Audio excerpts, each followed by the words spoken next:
하나님 말씀 창세기 17장 8절에서 11절 말씀 봉독합니다.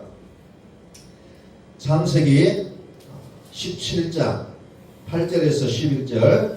내가 너와 네 후손에게 너의 우구하는 이 땅 곧 가나안 일경으로 주어 영원한 기업이 되게 하고 나는 그들의 하나님이 되리라. 하나님이 또 아브라함에게 이르시되 그런즉 너는 내 언약을 지키고 내 후손도 되도록 지키라. 너희 중 남자는 다 할례를 받으라. 이것이 나와 너희와 너희 후손 사이에 지킬 내 언약이니라.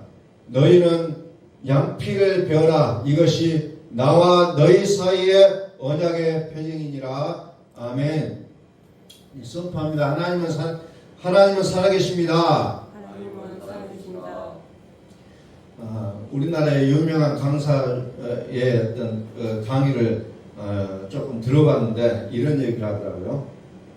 우리나라에서 가장 중심된 나이가 가운데 있는 나이가 몇 살이냐 물음들을 하더라고요. 지금 밝혀진 게 46.7세가 가장 가운데 있는 나이다. 근데 이 나이는 어떻게 보면 몇 년을 계속해서 가운데라는 거예요. 그래서 이것은 이제 쉽게 47살이 우리 한국에서 살아가는 사람들 중에 가장 가운데층이라는 거예요. 가운데층. 중심 나이. 근데 이 나이가 과거에는 47살이라면 굉장히 나이 들어 보였다는 거죠. 그런데 지금은 그게 옛날 같으면 몇 살 정도 되냐 그것을 또 분석을 해보니까 한 29살 정도? 이 정도밖에 안 된다는 거예요. 외형상으로, 어떤 건강상으로 봤을 때.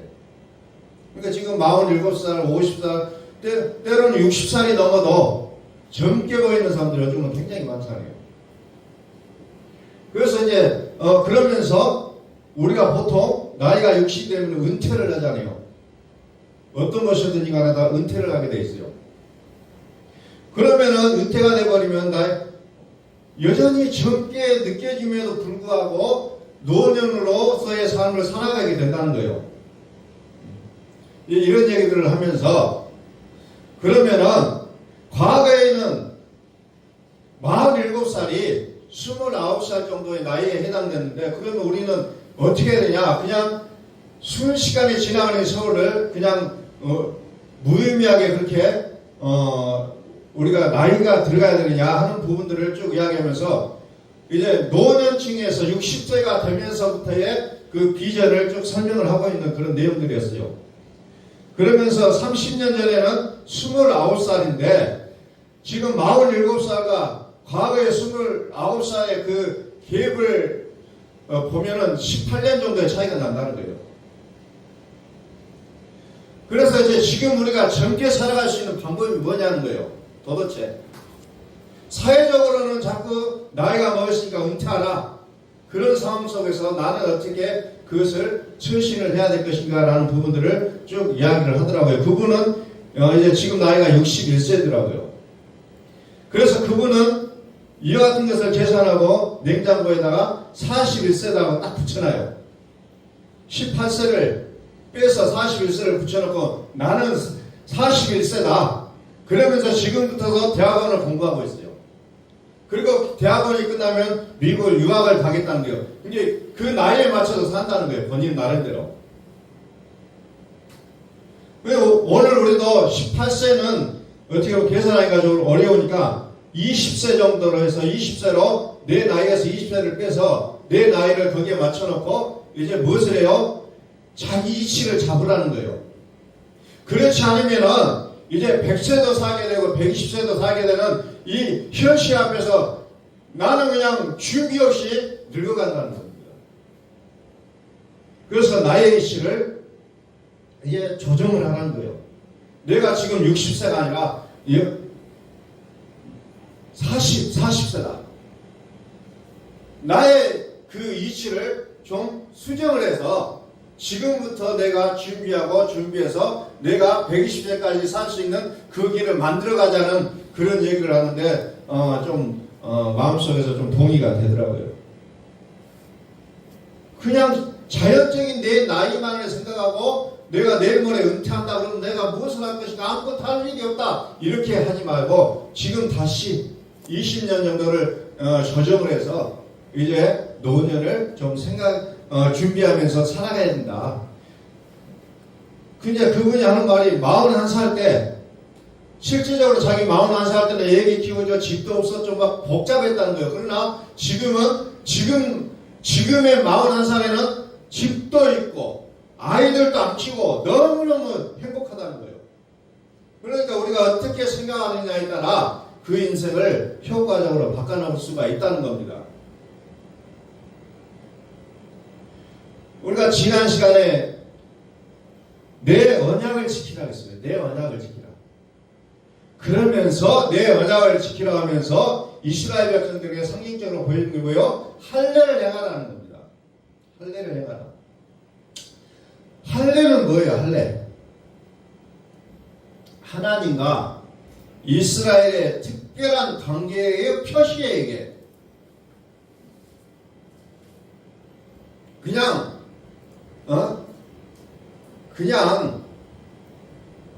그 요즘 말로 하면 포경 수술을 하나 그 정도에서 끝난다는 게 아니에요. 하나님과 이스라엘 사이의 특별한 관계를 표시하는 행위예요, 이게. 그러니까 누구에게나 하나가 아니라 이스라엘 백성들에게만 할례를 행하라고 하나님 명령하시잖아요. 다시 말해서 할례는 언약의 외적인 표징입니다. 외적으로 나타내는 거예요. 나는 하나님의 자녀다 하는 것을 외적으로 표시하는 게 할례였다는 거예요. 자, 골로새서 2장 10절을 봅니다.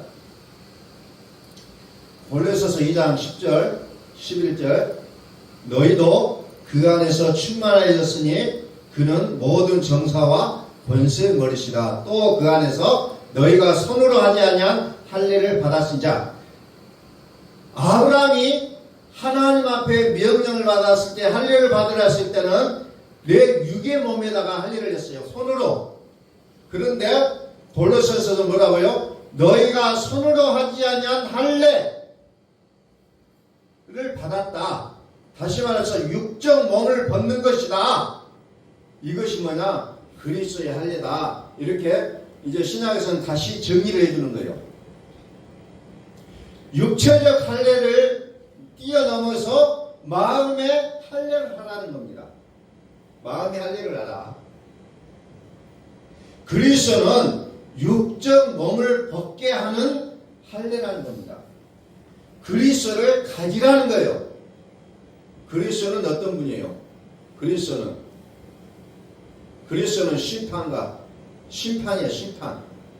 통치. 다시 말해서 우리의 육적 몸을 벗게 하는 심판주로서의 그리스도의 역할을 얘기하고 있다는 겁니다. 그래서 그리스도는 심판주예요. 그리스도는 우리의 육적인 몸을 벗게 하는 할례라고 이렇게 좀 다른 각도에서 설명을 해주고 있다는 겁니다. 그리스도는 육적 몸을 벗게 하는 할례다. 이렇게 표현을 하면서 우리로 하여금 이제 마음의 할례를 할 것을 하나님은 우리에게 명령하고 있다는 겁니다. 마음의 할례를 하라. 마음의 할례. 이게 우리에게는 매우 중요하다는 거예요. 그래서 계속해서 강조를 하지만 우리의 신앙은 중요한 게 뭐냐? 우리의 마음을 그리스도에게 내어주는 거예요. 그래서 너희는 이 마음을 품으라고 그리스도 예수의 마음이니 내 마음이 그리스도에게 점령나가지 않고서 내가 절대로 하나님 앞에 인정을 받을 수가 없다는 것을 성경은 우리에게 말씀하고 있습니다.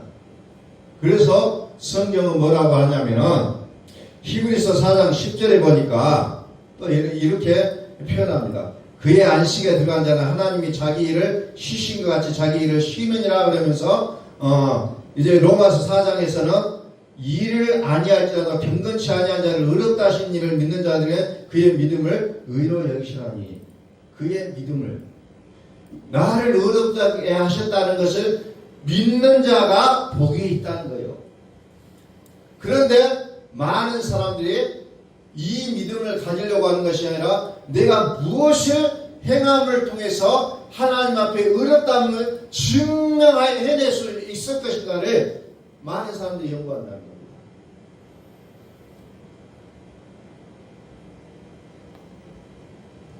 그래서 로마서는 계속해서 얘기해요. 일한 것이 없이 하나님께 의로 여기심을 받는 사람의 행복에 대해서 너무너무 감사하고 있다는 거죠. 일한 것이 없어요.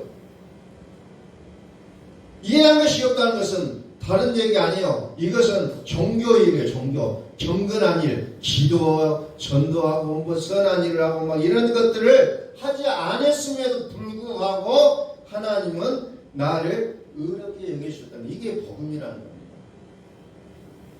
이 얘기를 함에도 불구하고 여전히 나는 무엇을 할 것인가 라는 부분들을 끊임없이 생각하는 사람들이 많이 있다는 거예요. 근데 가장 중요한 것은 내 마음이라는 거죠. 내 마음이 어디에 있느냐. 자, 계시록 15장 3절. 하나님의 종 모세의 노래, 어린 양의 노래를 불러 가로되 주 하나님과 전능하신 이여 하시는 일이 크고 기이하시도다. 만국의 왕이시여 주의 길이 의롭고 참되시도다. 주여 누가 주의 이름을 두려워하지 아니하며 영화롭게 하지 아니하오리까. 오직 주만 거룩하시니이다. 주의 의로우신 일이 나타났음에 만국이 와서 주께 경배하리다. 이 찬양이 나의 찬양이 된다면 우리의 삶이 보다 더 하나님이 원하시고 바라시는 삶이 되었을 거예요. 여기 보니까 전능하신 이라고 얘기합니다. 전능하신 이시여 하시는 일이 크고 기이하시도다. 만국의 왕이시여 주의 길이 의롭고 참되시도다. 의로움으로 죄를 이길 수가 있는데 나는 이 죄를 이기기 위해서 수많은 방법을 동원하고 있다는 거예요. 그리고 만왕의 왕, 전능하신 이가 하나님이신데도 불구하고 우리의 마음은 다른 데 쏟고 있다는 거예요. 그래서 우리의 믿음이 성장하지는 못하고 있다는 겁니다. 내가 전적으로 믿는다면 반드시 되어지게 될 텐데 그것을 못하고 있다는 거예요. 하나님은 살아계시다는 거예요. 그래서 복음의 말씀의 믿음으로 합하게 됐을 때에 여기서 능력이 나타난다고 성경은 기록하고 있다는 겁니다. 믿음으로 화합한다는 거예요. 다시 말해서 믿음으로 화합한다는 것은 그의 말씀을 전적으로 순종한다는 얘기예요. 그런데 우리는 믿음이 없기 때문에 그 말씀 앞에서 갈등한다는 겁니다. 이게 우리의 믿음의 결정적인 치명상이에요. 그 앞에서 우리는 벌벌 떨어요. 세상의 교훈이 더 강력하다는 겁니다. 더 강력하게 보여요.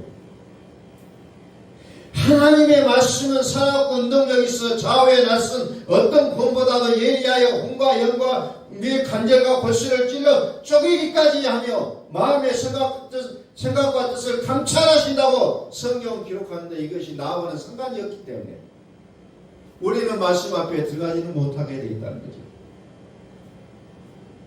지으신 것이 하나라도 그 앞에 나타나지 않음이 없고 오직 만물이 우리를 상관하시는 자의 눈앞에 벌거벗은 것 같이 드러난다고 했는데 우리는 그것을 믿지를 못하고 있다는 거예요.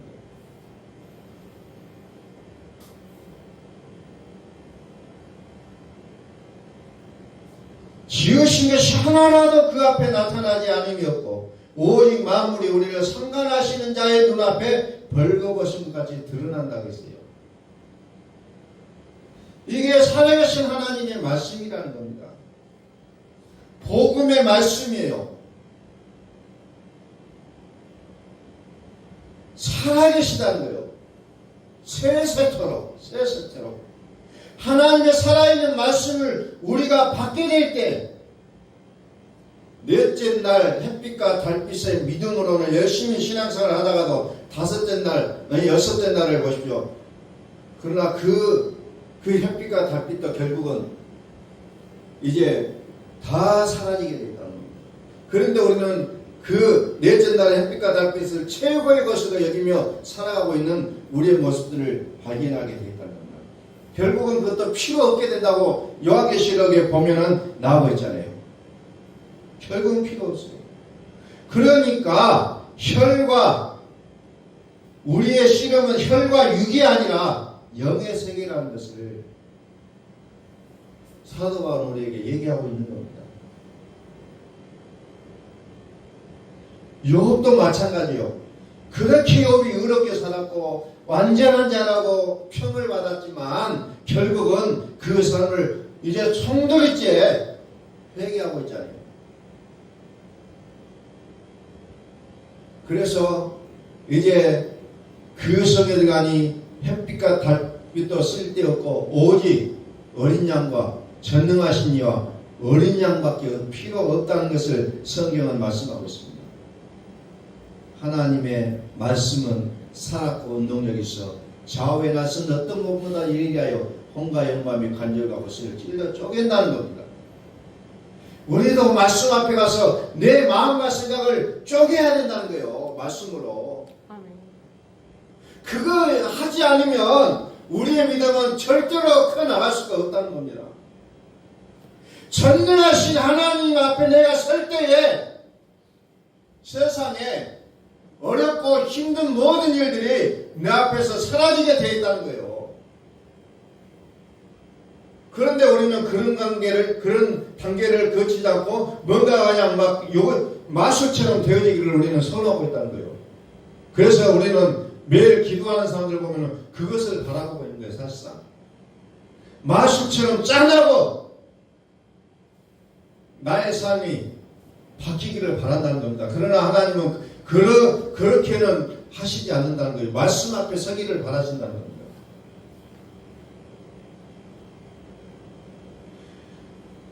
그러다 보니까 자꾸 나의 옳고 그름으로 세상을 평가하고 주장하게 돼 있다는 거죠. 우리는 여전히 하나님의 말씀을 기준으로 삼아야 될 것인데 나의 옳고 그름으로 세상을 평가하고 그렇게 살아가려고 노력하고 있다는 거죠. 지으신 것이 하나라도 그 앞에 나타나지 않음이 없고 오직 만물이 우리를 상관하신 자의 눈앞에 벌거벗음같이 드러난다고 했잖아요. 벌거벗어야 된다는 거예요. 나는 하나님 말씀 앞에서 나는 송두리째 벌거벗어야 되는데 우리는 하나님 앞에서 가릴 수 있는 것처럼 가리려고 하고 이중적인 그런 모습으로 나가려고 할 때가 너무 많다는 겁니다. 벌거벗어야 된다는 거예요. 하나님 앞에서는 다 벗어버려야 된다는 거예요. 다 벗어버려야 돼요. 우리가 그것을 하지 못하면 그래서 골로새서에 보니까 무엇을 해요? 옛사람과 그 행위를 벗어버리라고 얘기합니다. 옛사람과 그 행위를 벗어버리라. 그런데 여전히 나는 아닌 척해요. 절대 하나님 앞에서는 아닌 척하는 것이 통하지가 않는다는 겁니다. 그냥 벗어버리는 것이 나를 살릴 수 있는 길이라는 것을 성경은 말씀하고 있습니다. 이게 하나님의 살아계신 주권이에요. 하나님의 절대 주권이에요. 그분은 빛도 짓고 어둠도 짓는 분이에요. 우리가 그 앞에서 감히 나의 어떤 생각을 가지고 나갈 수 없는 분이라는 겁니다. 그래서 하나님이 정하신 법을 뭐라고 하냐면 생명의 성령의 법이에요. 그 법을 따라 우리는 살아날 수가 있기 때문에 그렇다는 겁니다. 그 법을 따라 우리는 살아날 수가 있다는 거예요. 하나님의 의로우신 법, 그 법으로만 우리는 살아날 수가 있다는 거예요.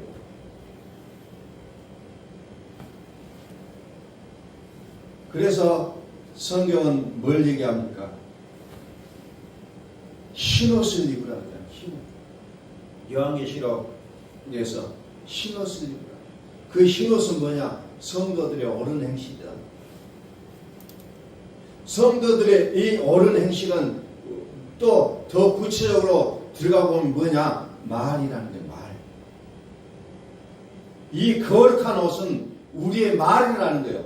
그런데 이 말을 우리는 거룩하게 사용하지 못하는 경우가 너무 많아서 우리는 하나님 앞에 우리는 무릎을 꿇을 수밖에 없다는 거예요.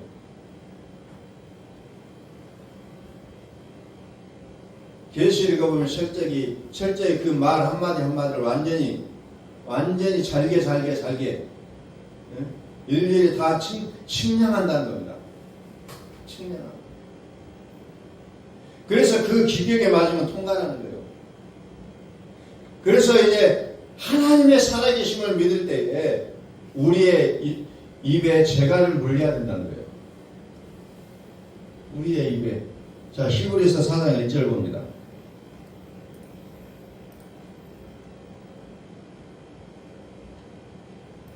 히브리서 4장 1절. 그러므로 우리는 두려워할지니 그의 안식에 들어갈 약속이 남아있을지라도 너희 중에 혹 미치지 못할 자가 있을까 하니라. 두려워하다는 거예요. 두려워 떨며 너희 구원을 이루라. 하나님의 살아계신 이 말씀은 우리 모든 가치를 쪼개버린다는 얘기입니다. 모든 것을. 그래서 요한계시록 2장 16절에 그러므로 회개하라는 거예요. 요한계시록 2장 16절을 한번 볼까요? 그러므로 회개하라. 그리하지 아니하면 내가 내게 속히 가서 내 입의 검으로 그들과 싸우겠다.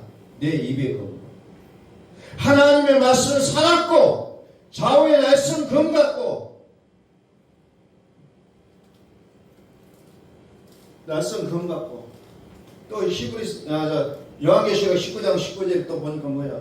그 짐승과 땅의 임금들과 그 군대들이 뭐야? 그 말탄 자와 그의 군대로 더불어 전쟁을 일으키는 부분이 쭉 나오고 있어요. 짐승이 잡히고 그 앞에서 이적을 행하던 그 선자들 함께 잡히고 짐승의 표를 받고 그의 우상 경배하던 자들을 이제 이적으로 미혹하던 자들 이런 부분들을 다 산채로 불에 이제 그 유황불 못에 던져버리는 그런 장면이 나와요. 그러면서 21절에 뭐라고 하냐면 그 나머지 말탄 자의 입으로 나오는 뭐라고요? 검의 죽음에 말탄 자의 입으로 나오는 입으로 나온다는 검이 칼이 입에서 나와요. 요한계시록 보니까 다섯째 날, 여섯째 날 이 짐승의 악한 일들이 다 드러나는 것을 얘기하고 있다는 겁니다. 영적으로 하나님의 살아계시다 하시는 이 말씀으로 우리는 들어가자는 거예요. 그래서 하나님의 형상과 하나님의 모양으로 우리가 만들어져야 된다는 겁니다. 시기까지, 지식에까지 거룩함을 입어야 된다는 거예요. 우리의 말과 생각까지도 하나님의 말씀으로 들어가셔야 된다는 거예요.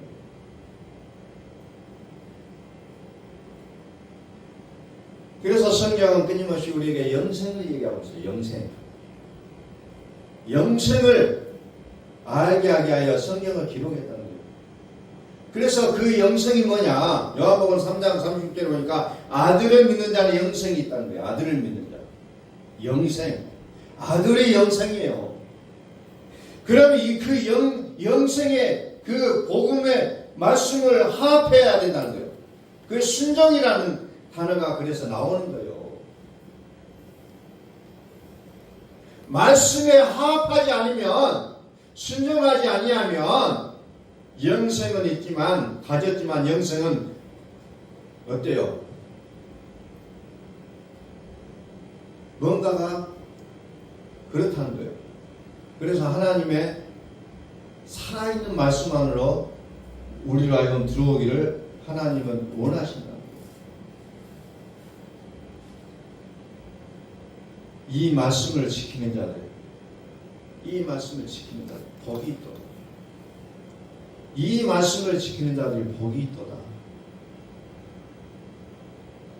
우리는 이제 그리스도의 할례를 받은 자로서 하나님과 특별한 관계라는 거예요. 여러분들 요즘 뉴스를 통해서 보시다시피 대통령과 어떤 특별한 관계가 있는 사람들이 얼마나 혜택을 많이 보는 거예요. 그런데 우리는 대통령을 넘어서 하나님과 우리가 특별한 관계에 있다는 것을 우리는 기억하시라는 겁니다. 오늘날 이스라엘이 저 유대인들이 세상을 주름잡고 살아가는 이유가 그들에게는 오직 한 가지예요. 나는 하나님의 특별한 백성이었다 라는 그 자긍심을 가지고 그들은 살아가고 있다는 거예요. 그래서 없는 땅도 자기들의 땅도 만들어 버렸잖아요. 그리고 세상을 지금 주관하고 있잖아요. 그들은 오직 뭐예요? 나는 하나님의 특별한 백성이었다는 그 선민의식 하나 가지고 세상을 이겨내며 살아왔다는 거예요. 아무리 고통스러운 일이 있을지라도. 세상의 고통이 우리를 무너뜨리는 것이 아니라 내 마음이 하나님에 대한 마음과 연결되지 않냐면 우리는 작은 일에도 넘어질 수밖에 없다는 거예요. 그래서 환경이 나를 무너뜨리게 돼 있어요. 그러나 하나님과의 특별한 관계에 있는 사람은 환경이 그를 어찌하지 못한다는 겁니다.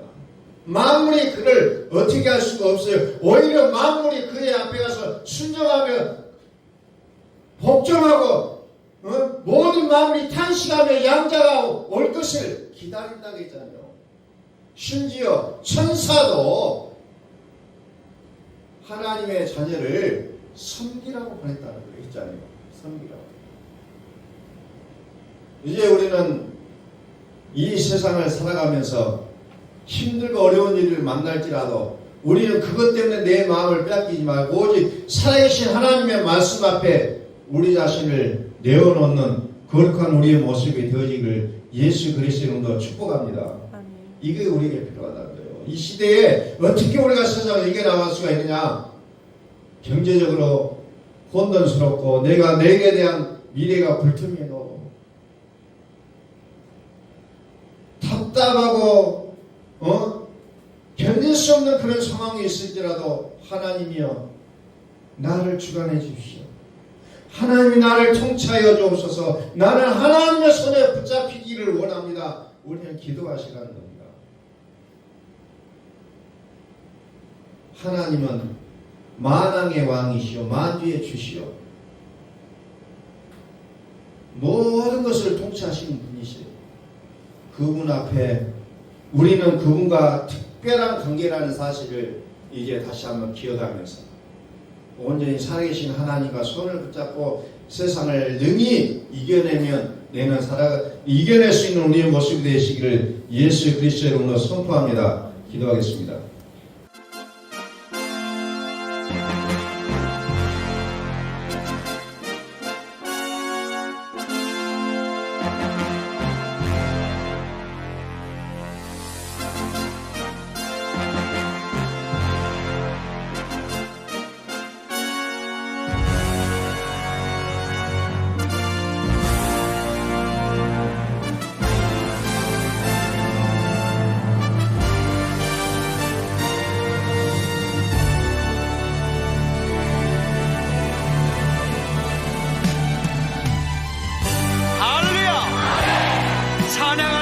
찬양하라 하나님을 찬양하라 우리의 왕을 찬양하라. 하나님은 온 땅의 왕이 되시며 열방을 지배하시니 그의 이름을 선포합시다. 지존하신 주